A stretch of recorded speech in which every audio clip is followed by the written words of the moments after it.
Busy peoples welcome to my channel. ఈరోజు మీకు నేను ఈజీగా చేసుకునే మటన్ దమ్ బిర్యానీ చేసి చూపిస్తున్నా. చాలా సింపుల్గా చేసుకోవచ్చండి, ఈజీగా కూడా త్వరగా అయిపోతుంది. ముందుగా నేను 1/2 కిలో వరకు మటన్ తీసుకున్నా. దానికి ముందుగా క్లీన్ చేసుకున్నాక కొంచెం సాల్ట్, అట్లాగే కొంచెం జీలకర్ర పొడి, కొంచెం గరం మసాలా, అట్లాగే హోల్ బిర్యానీ గరం మసాలా అనమాట ఇందులోనే కలిపేసేసుకున్నాను. నేను ఒక 2 టేబుల్ స్పూన్ ఆఫ్ అల్లం వెల్లుల్లి పేస్ట్, అట్లాగే కొంచెం సాల్ట్, ఉప్పు, కారం, అంతేనండి, ఇంకేం వేస్తలేను.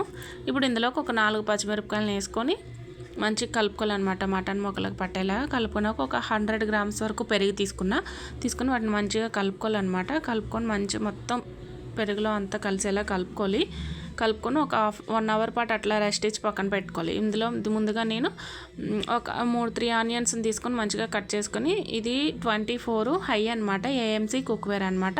ఇందులో కుక్ చేసుకొని తక్కువ ఆయిల్తో కుక్ అవుతుంది. అట్లాగే వాటర్ కూడా ఏం యాడ్ చేయకుండా కుక్ అవుతుంది.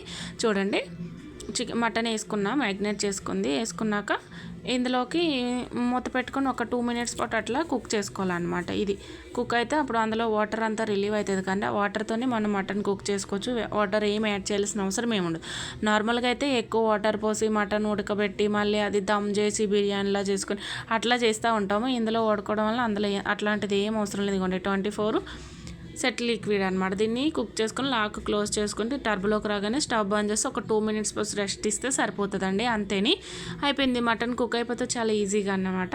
వీటిని ఎవరైనా పర్చేస్ చేయాలనుకుంటే పైన కాంటాక్ట్ నెంబర్ ఇస్తున్నా, కాంటాక్ట్ అయి పర్చేస్ చేసుకోవచ్చు. ఇప్పుడు రైస్ కోసం ఇది 28 రోస్టర్ అనమాట తీసుకున్న. ఇందులోకి ఒక స్పూన్ వరకు ఆయిల్ వేసుకున్నాక అందులో హోల్ గరం మసాలా, అట్లా జీలకర్ర వేసుకుని ఒక స్పూన్ వరకు అల్లం వెల్లుల్లి పేస్ట్ వేసి పచ్చిపోసిన పోయే వరకు మంచిగా ఫ్రై చేసుకున్నాక అందులో ఒక 1.5 లీటర్ వరకు వాటర్ యాడ్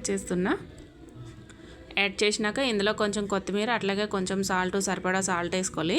మళ్ళీ మనం దమ్లో వేసుకోం కదండి, ఇందులో సరిపోయేలాగా వేసుకోవాలన్నమాట రైస్కి. అట్లాగే ఒక నిమ్మ చెక్క వేసుకొని మంచిగా కలుపుకోవాలన్నమాట. కలిపినాక రైస్ వేసుకోవాలి, ఇందులోకి వేసుకొని మంచిగా కలుపుకున్నాక ఇవ్వండి. ఇప్పుడు ఇది మంచిగా కుక్ అయింది కదండి. ఇప్పుడు ఇది 80% కుక్ అవ్వాలి రైస్ అనమాట. 80% కుక్ అయ్యే వరకు కుక్ చేసుకోవాలి. కుక్ చేసుకున్నాక ఇప్పుడు దీన్ని తీసి పక్కన పెట్టుకోవాలన్నమాట. పక్కన పెట్టుకుని ముందుగా మనము మటన్ని బాయిల్ చేసి ఉంచుకున్నాం కదండి, దానిలో సగం తీసి పక్కన పెట్టుకొని మిగిలిన దానిపై ఈ ఉడికిన రైస్ని వాటర్ని అంతా సపరేట్ చేసుకొని వేసుకోవాలి. ఒక లేయర్ లాగా వేసినాక దానిపైన మటన్ మళ్ళీ వేసుకొని మిగిలిన మటన్ అంతా వేసేసి కొన్ని బ్రౌన్ ఆనియన్స్, కొంచెం కొత్తిమీర వేసుకొని మళ్ళీ మిగిలిన రైస్ ఉంటుంది కానీ వాటర్ అంతా తీసేసి మంచిగా వేసేసుకోవాలన్నమాట. వేసుకొని దీనిపైన కొత్తిమీర, అట్లాగే కొంచెం బ్రౌన్ ఆనియన్స్ ఉండిపోయికొని వాటిని కూడా వేసేసుకొని మంచిగా మనము దమ్ చేయాలి. పైన పేపర్ పెట్టాలి, అవన్నీ అవసరం లేదండి.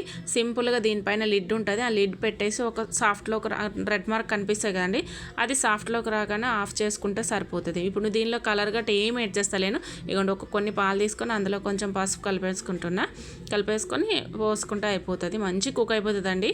చూడండి, సాఫ్ట్లోకి వచ్చింది కదా, నేను తీసేసి చూపిస్తున్నా. ఎంత మంచిగా బిర్యానీ రెడీ అయిపోయిందో చూసారు కదండి. ఇట్లా మనం ఇంట్లో చేసుకోవడం వల్ల హెల్తీగా చాలా మంచిది. ఇప్పుడు హోటల్ అంటే వేరేవేవో కలుపుతూ ఉంటారు, ఎప్పుడుదో ఇస్తూ ఉంటారు కదండి. ఇట్లా ఇంట్లో చేసుకోండి, ఈజీగా అయిపోతుంది. Thank you for